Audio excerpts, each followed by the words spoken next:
Art, even that which in term visual art, is not just to be seen.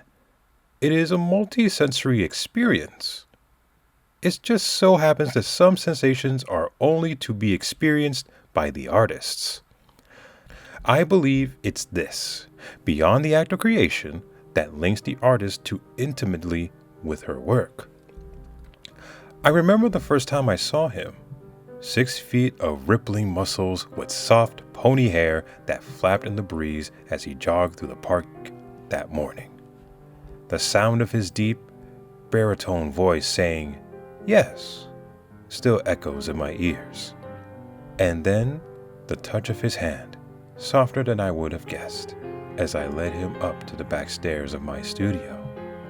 The taste of his tongue as we kissed, fresh and wet from the morning brushes.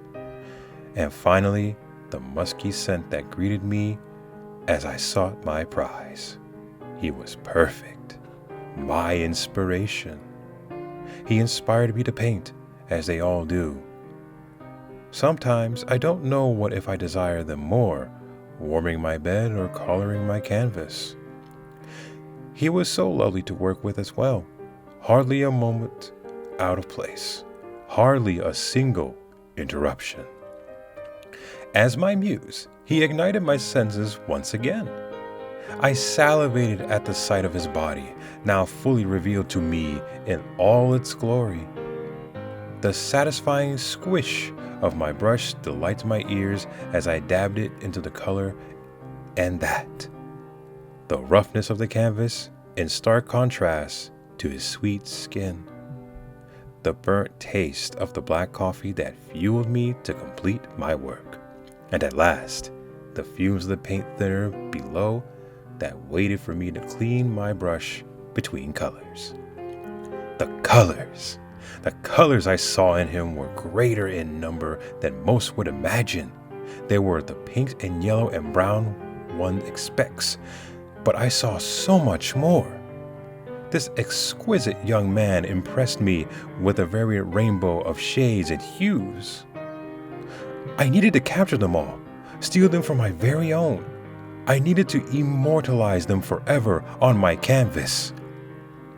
Immortalize him. The man himself was a masterpiece, but my loving recreation would not be so far behind, I was sure.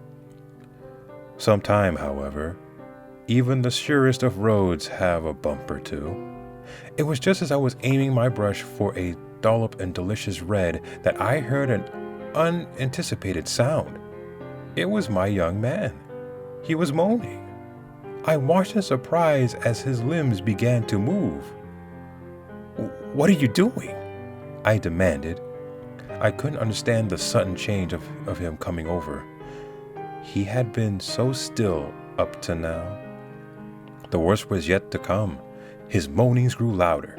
He began to flail and thrash about. Soon he was screaming, throwing a verified tantrum, splashing my precious colors everywhere. I couldn't allow this to go on. Oh, how I had misjudged this man so horribly. I thought I was getting so good of making sure they were dead. A quick slice to his neck did the trick, and soon all was quiet again.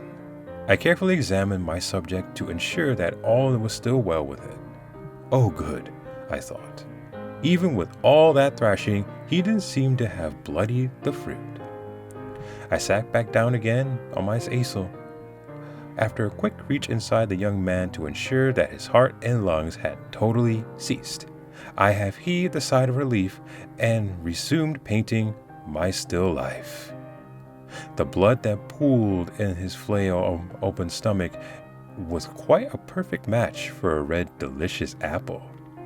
I must say, even with our little slip-up, that beautiful fellow remains one of my very favorite palettes I've ever worked on.